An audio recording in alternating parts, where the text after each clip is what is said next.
ગાંધીધામની ગરમી વધી ગઈ છે એટલે આજે આવી અમારી પાસે ફાર્મમાં અમે હાઈસ્કૂલ શિલ્ડ સાઈડમાં લગાડશું અને હાઈસ્કૂલ શિલ્ડ ફ્રન્ટ ગ્લાસમાં લગાડવાની. ગરમી એવી વધી ગઈ છે કે વાત જ મૂકી.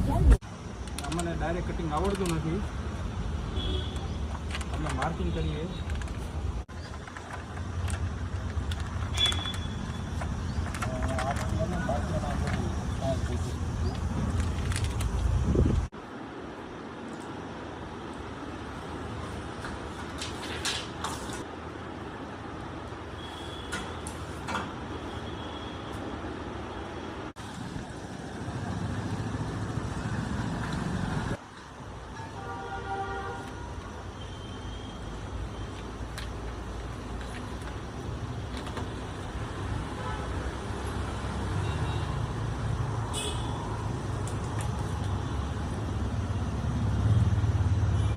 चलो चाहते रहे.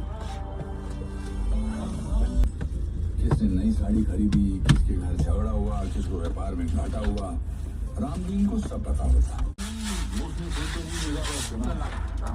बात न सच हो, न सुनने में अच्छी हो, न मेरे किसी सोशल मीडिया, क्योंकि हर बात के 3 पहलू होते हैं, कहने वाले का, सुनने वाले का और सच्चाई का. इसी सोच के साथ हैं. नमस्कार, जय हिंद. लगाने का देखना ये घर वाले जो है 400